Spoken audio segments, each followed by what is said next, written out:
জি, আসসালামু আলাইকুম ভাই। আমাদের ডাক্তার জীবন, আপনাকে আমাদের অনুষ্ঠানে স্বাগত জানাচ্ছি। আশা করি আপনি ভালো আছেন। আক্তার ভাই, যে কথাটা আমি একটু লম্বা ভূমিকায় দিলাম, আহ, মোটামুটি আমার যে মূল্যায়নটা সে ব্যাপারে আপনার মতামত আমরা জানতে চাইবো। আসলে কি দেশে একটা নির্বাচনে হাওয়া বইছে? সে হাওয়া কি আপনি টের পাচ্ছেন? ধন্যবাদ মাসুল কামাল ভাই।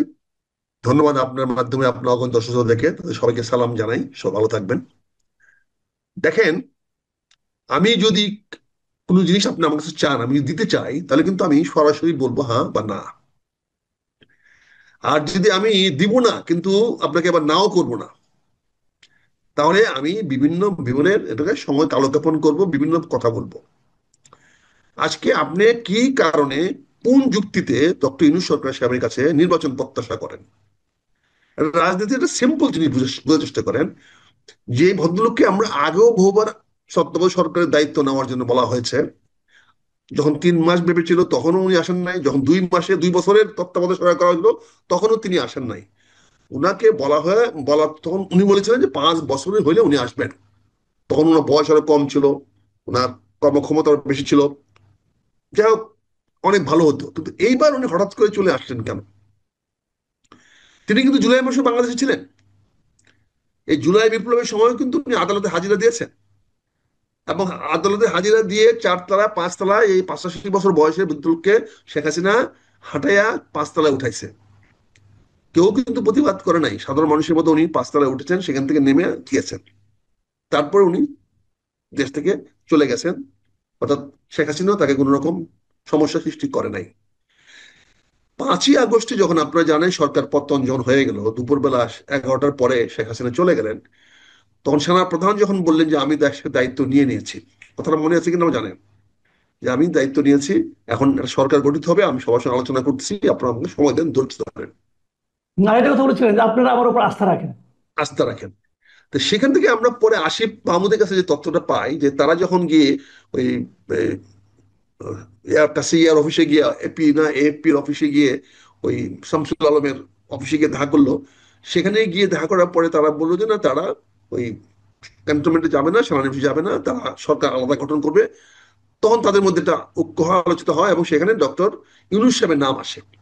এবং ইউনূস সাহেবের নাম আসাতে সেনাপ্রধান নাকি বুকে পাথর চাপা দিয়া সেই নামটা অ্যাকসেপ্ট করেছে, সেটাও আমরা ইতিহাস থেকে জানছি, অর্থাৎ আসিফ মাহমুদের কাছ থেকে জেনেছি, এটি আজকে ইতিহাস। তাহলে পাথর চাপা দিয়ে যে সরকারকে মেনে নেওয়া হলো, সেই সরকার নিশ্চয়ই, তখনই বলেছিলাম আমি, আমার যদি আমার ফেসবুকের লেখাগুলো আপনাকে আমি বলবো, পরে দেখতে পারি, সময় হয় বা বললে পাঠাতে পারি। বলেছিলাম এই সরকার তো নির্বাচন আসে নাই, এই সরকার আসছে অন্তর্বর্তীকালীন সরকার, অর্থাৎ এই সরকার দেশটাকে হাসিনা বিরোধী মানুষগুলো ঐক্যবদ্ধ করে দেশটাকে ভালোর দিকে নিয়ে যাবে, এবং যতদিন প্রয়োজন পড়ে ততদিন উনি থাকবেন। নির্বাচন দেওয়া ওনার দায়িত্ব নয়। আমি এখনো মনে করি ডক্টর ইউনূস সাহেবের নির্বাচন দেওয়ার দায়িত্ব নয়, এবং সেই ম্যান্ডেট নিয়েও তিনি আসেন নাই। কিন্তু উনি যে কোনো কারণে হোক বিপ্লবী সরকার গঠন না করে উনি চলে গেলেন নির্বাচিত, চলে গেলেন সাংবিধানিক সরকারের দিকে, এবং সাংবিধানিক সরকার গঠন করার পরে উনি নিজের গেরা কলে নিজে পড়ে গেলেন। উনি হাইকোর্ট দিয়ে বক্তব্য দেওয়ালেন যে এটা বৈধ। আসিফ নজরুল সাহেব হাইকোর্ট থেকে নিয়ে আসলেন, পরবর্তী আমরা দেখতে পেলাম যে হাইকোর্টের বিচারকরা তখন সেনানিবাসে পালিয়েছিল, তারা কোর্টেও ছিল না, সেটাও আমরা ইতিহাস থেকে জানলাম।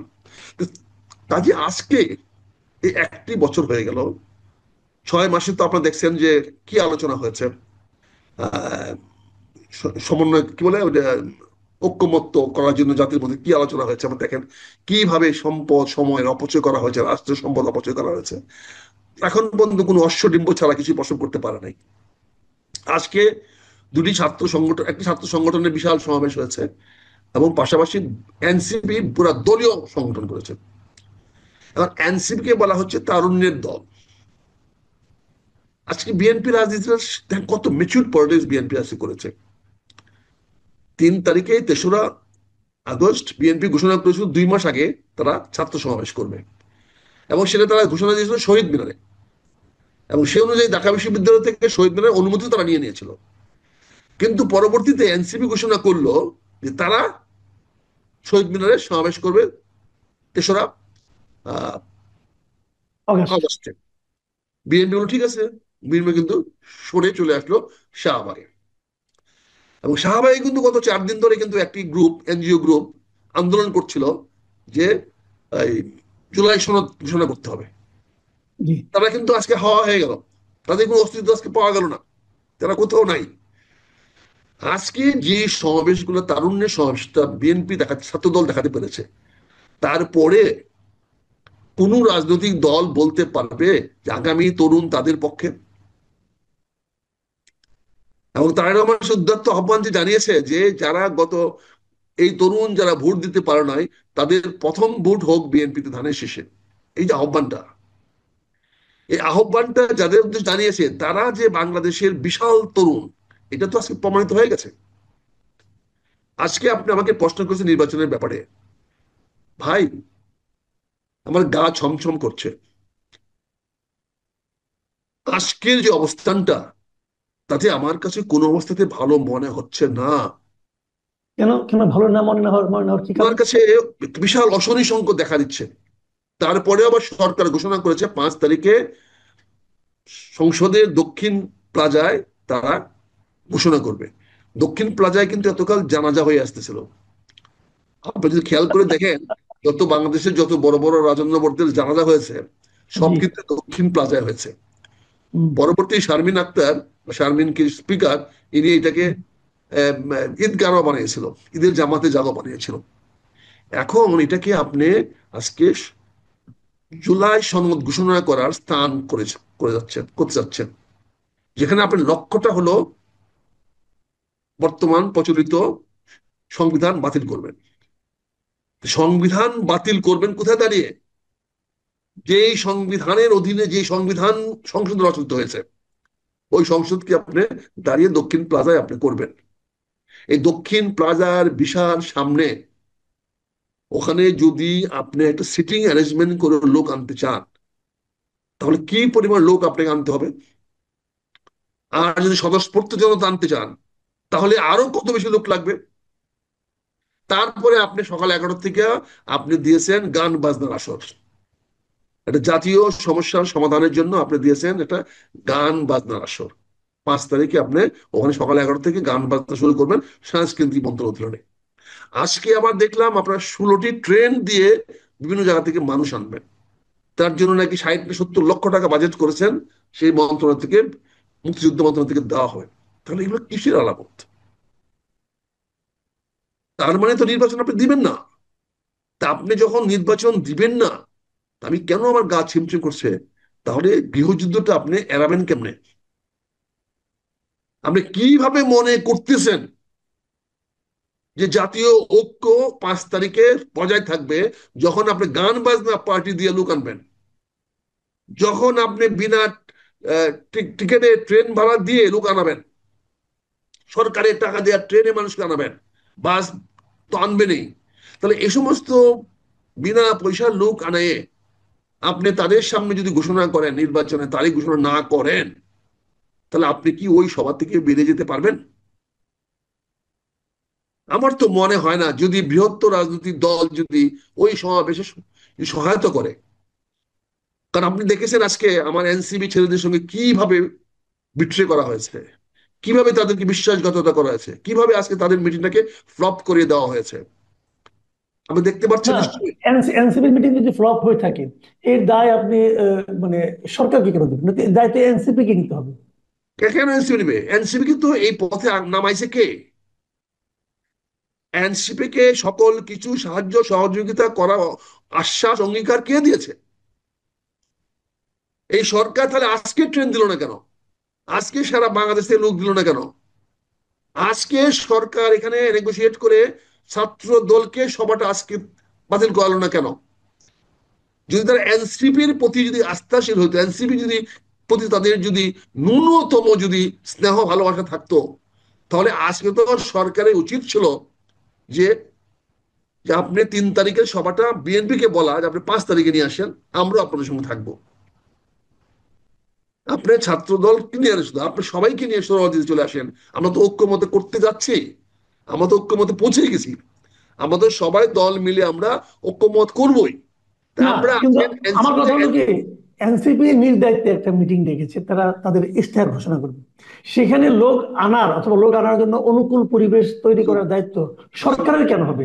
আসুক কামাল ভাই, এনসিপিটা 3 তারিখের সেন্টিমেন্ট, 3 তারিখের emotion, 100% emotion of NCP, 100% NCP of আমাদের যারা এই মানে কি বলে বৈষম্য ছাত্র আন্দোলন করেছিল, তারাই কিন্তু 3 তারিখে এই রাইট। শহীদ মিনারে দাঁড়িয়ে ঘোষণা করেছিল এই সরকারকে পতন করতে হবে, সরকারের পদত্যাগ দাবি করেছিল, ওরাই করেছিল, এটা কিন্তু অন্য কেউ আগে রাইট। করে নাই।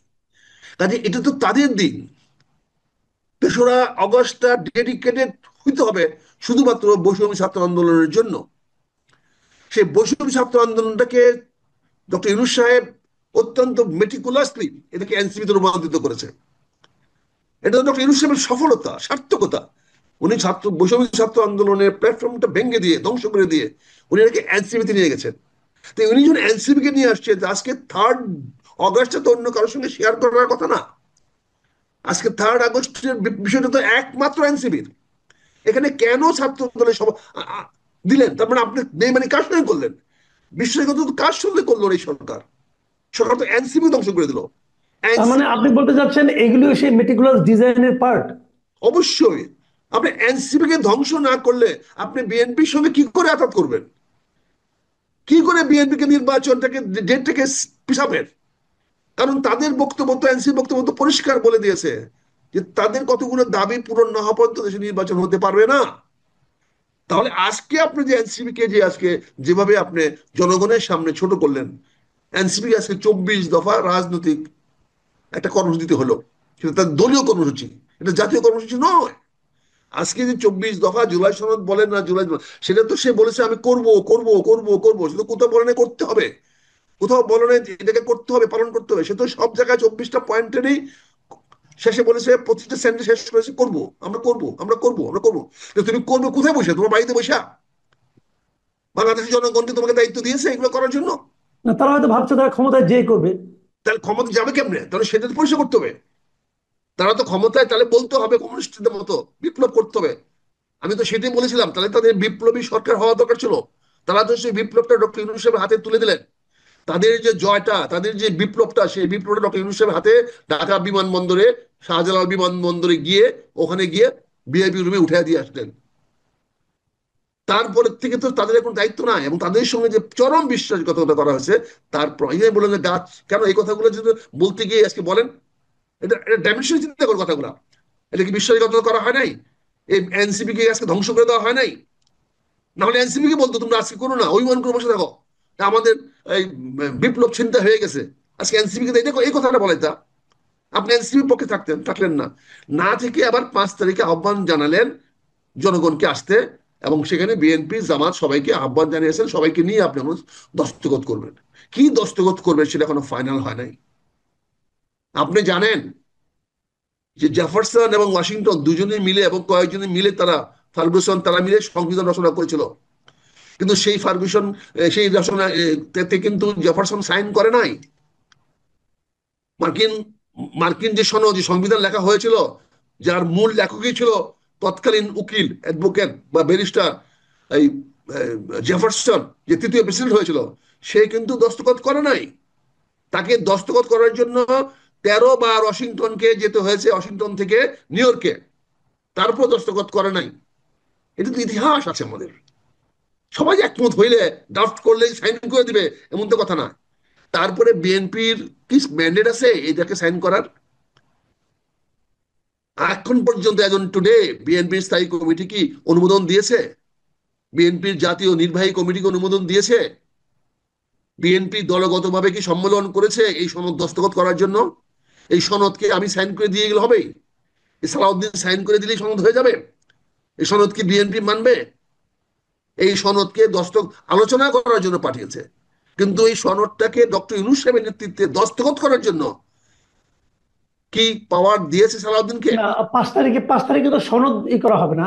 5 তারিখে হবে আপনার ঘোষণাপত্র, জুলাই ঘোষণাপত্র যেটা করা হচ্ছে। জুলাই ঘোষণাপত্র, এবং দস্তখত করবেন সবাই, সবার হ্যাঁ, উপস্থিতিতে হ্যাঁ, হ্যাঁ। ঘোষণা করবেন। তাহলে সেখানে কি আমার সালাউদ্দিন সাহেবকে যাওয়ার অনুমতি মহাসচিব দিবে? এবং মহাসচিবকে ওই ওই সবাই যাওয়ার অনুমতি কি জনাব তারেক রহমান সাহেব দিবেন? কারণ এখন দাওয়াতটা তো করতে হবে তারেক রহমান সাহেবকে, ওখানে তারেক রহমান সাহেবকে দাওয়াতটা করতে হবে। সকল দলের পক্ষ থেকে যদি বিএনপি যেতে হয় তো বিএনপি তারেক রহমান সাহেব যাবে, অথবা তিনি যাকে মনোনীত করবেন। রাইট, তাহলে রাইট। উনি কেন মনোনীত করবেন কাউকে, যেখানে দলীয় প্রধান কিন্তু আসতে হবে? দলীয় প্রধানে আসার ব্যবস্থাটা আপনি কেন করলেন না?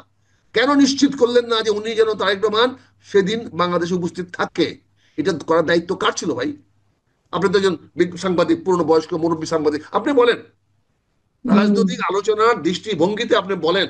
আপনি বললেন সকল দলের সবার সামনে দস্তখত হবে। সকল দল বলতে আপনি কাকে বোঝাচ্ছেন?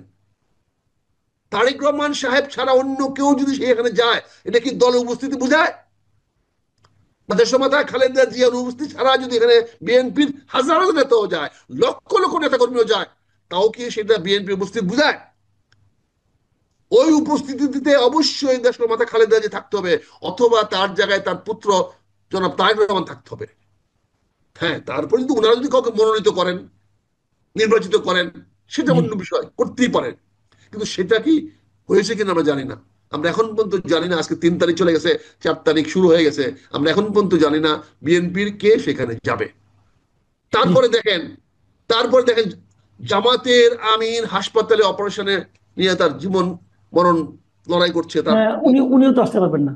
উনিও আসতে পারেন না। হয়তো ওনাকে স্ট্রেচারে করে নিয়েও আসতে পারে, জানি না আমি। মনে হয় না। না, তাহলে এখন মনে করেন এই ধরনের একটা অবস্থায়, তার মানে কি? তার মানে আপনি যে ঘোষণাটা দিবেন, সেই ঘোষণায় যদি কোনো লোক যদি প্রতিবাদ দাঁড়ায় পড়ে, মানি না মানি না, অতীতে কি হয় নাই? অতীতে মোহাম্মদ আলী জিন্নাহ যখন বলেছিল বাংলা ভাষা ইংরেজি হবে রাষ্ট্রভাষা, তখন কি মানুষজন ওনার সবার থেকে বেরিয়ে আসে নাই? সেই সবাই থেকে কি বলে নাই মানি না মানি না, মানবো না? এটা ইতিহাস তো আছে। এই ঢাকাতে তো কার্জন হলে তো ঘোষণা দিয়েছিলেন Mohammad Ali Jinnah, English will be the right. State language of Pakistan. সেদিন কি বাঙালি ছেলেরা মেনেছিল? তারা কি সেদিন ওনার সামনে থেকে বেরিয়ে আসে নাই? তা না, আপনি কি ওটা ওটা চাচ্ছেন? ওটা তো ছিল আমাদের জাতীয় অনুভূতির বিপরীতে। না না, তো এটা এখন নাও যদি হতে পারে। আপনি, এখন যদি আপনি 5 তারিখে এমন কিছু ঘোষণা দেন তা যে মনে হয় হবে না। ঘোষণা জাতীয় স্বার্থের পরিপন্থী, অথবা যদি আপনি নির্বাচনে ঘোষণা না দেন, তাহলে কি হবে? 5 তারিখে কি নির্বাচনের ঘোষণা দেওয়ার কোনো কথা আছে? তাহলে আপনি কি বলবেন? আপনি কেবল আপনি কেবল পাঁচ নির্বাচনে তারিখে না। ঘোষণা দেবেন না, তাহলে মানে আপনি আগামী বছর 1 বছর থাকবেন কিভাবে? কি বৈধতার বলে? বিপ্লব তো নাই, বিপ্লব তো আপনি ধ্বংস করে দিয়েছেন। আজকে তারা হয়তো হাসিনার পলায়নটাকে উদযাপন করবে, এটা হতে পারে ওই বর্ষপূর্তি। সেটা তো হাসিনা উইল বি অনার্ড। হাসিনার পলায়নে পূর্তি পালন করেন, তাহলে হিরোকে, হিরোকে জনগণ বলেন। হিরো। জনগণ তারা জনগণ হাসিনাকে হিরো সরাতে কোথায়? পেরেছিল। জনগণ হিরো কোথায়? আমরা এই বাংলাদেশের হিন্দুরা ওই কি বলে দুর্গা পূজা করে, আর শ্রীলঙ্কার হিন্দুরা ওরা রাবণ পূজা করে। বুঝতে পারছেন না হম, পার্থক্যটা হম। কোথায়? শ্রীলঙ্কার লোকেরা রাবণ পূজা করে, আর আমাদের দেশের লোকেরা, হিন্দুরা দুর্গা পূজা করে। তা আপনি এখানে শেখ হাসিনাকে তো, তাহলে পটভূমিতে কে আসবে? শেখ হাসিনাকে নিয়ে আসতো, আপনি ভিলেন হিসেবে নিয়ে আসবেন, কিন্তু তার মূল চরিত্রটা তাহলে কার হচ্ছে হম। বলেন?